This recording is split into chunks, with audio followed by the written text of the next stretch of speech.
Retornamos. Esse assunto agora aqui é o polemicão. Polemicão. Nós vamos tratar sobre o homem, né? Sobre o homem, sobre a sua evolução.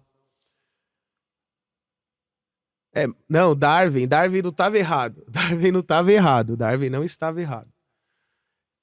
É a gente que realmente interpreta de maneira equivocada tanto aquilo que Darwin disse, né, sobre a evolução orgânica, biológica do homem, né, do primata a homem, e também sobre aquilo que está escrito na Bíblia. Vamos lá, né? Vamos primeiro falar sobre a orientação das escrituras, né? E depois a gente vai fazer analogia com o conceito científico, né? Do estudo da antropologia, né? Do estudo do homem. Na Bíblia, olha que interessante. Deus fala que sopra a vida no nariz do barro, né? E a gente sabe que barro não tem nariz, né? Então vamos partir desse princípio para um outro vídeo aí, um outro link. Mas tudo bem, ele sopra a vida do nariz do barro. E lá dentro do Éden, né? Adão, lá dentro do Éden, ele ensina a Adão a cuidar das flores, saber quais são as árvores boas para se comer, saber quais são os animais que servem, saber lidar com os animais que são as feras, aqueles que não são domesticados. Ensina o homem a sobreviver, como se fosse um homem rural, né? Nessa comparação que a gente tem com os tempos atuais. E olha que interessante. Quando Caim, né, após matar Abel, quando Caim sai da presença de Deus, ele vira e fala assim: mas e aqueles homens ali? Eles vão me matar. Eu tô com medo deles. Aí Deus vira e fala: não, ninguém vai te tocar, e aquele que ferir Caim será vingado 4 vezes. E aí ele vai nessa terra. Pô, quem tá ali? Quem tá ali? Com quem que ele vai ficar? E aí Caim tem filhos. E aí ele tem um filho chamado Enoque e cria a primeira cidade. Mas, pô, da onde ele arrumou essa mulher? Da onde vem isso? O que tá acontecendo? E aí esse é um ponto da Bíblia que as pessoas acabam colocando essa informação em descrédito. Mas olha que interessante, né? Agora vamos falar um pouco da ciência. O que o estudo da antropologia, né, com base na teoria de Darwin, que eu fecho, sou a favor, fala que quando o homem vai evoluindo, Homo erectus, até chegar no Homo sapiens. E chegou no Homo sapiens, é esse homem como eu e você. Só que olha que interessante, quando a gente pega a régua, né, do tempo de vida do Homo sapiens no planeta Terra, o Homo sapiens, como eu e como vocês, ele existe há 340 mil anos, em média. 340, 320 mil anos que o Homo sapiens existe. Olha que interessante. E a gente viveu no período paleolítico, que é o período da pedra lascada. A gente viveu no período neolítico, que é o tempo da pedra polida. E a gente chegou na era dos metais, até chegar na era moderna, que é a era da escrita. Olha que interessante, hein?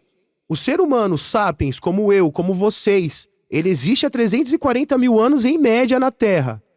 Mas só há 10 mil anos a gente sai do período paleolítico e entra no período neolítico.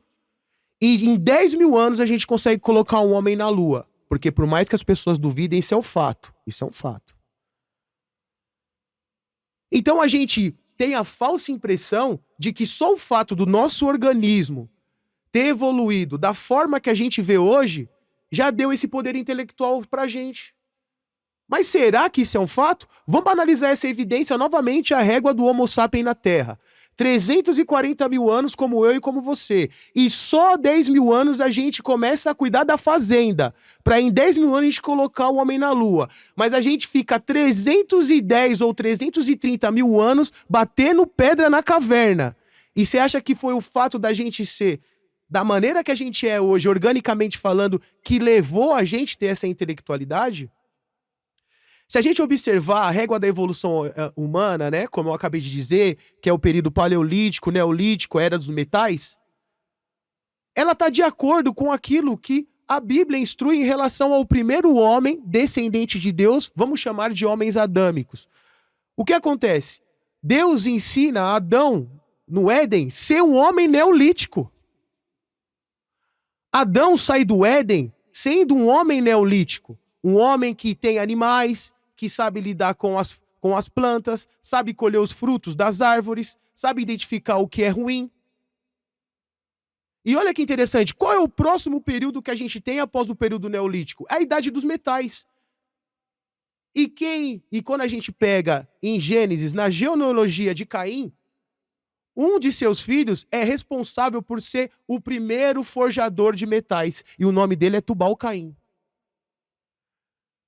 Então, a partir do momento que o homem adâmico sai do Éden, o período neolítico foi instituído. E aquelas pessoas que Caim fala que está com medo delas, são seres humanos como eu e você, organicamente falando. Mas não são pessoas que possuem o Espírito de Deus dentro do seu âmago. Essa que é a grande diferença. E a partir do momento que Caim invade essas tribos e tomam essas mulheres para si, a gente vai tendo gerações de homens como eu e você, descendentes de Deus. Se a gente parar para observar a orientação que Deus dá em relação ao medo de Caim desses homens, a gente consegue entender porque o estudo da antropologia diz que enquanto o Homo sapiens se distribuía pelo planeta Terra, chegou um momento que ele quase foi extinto.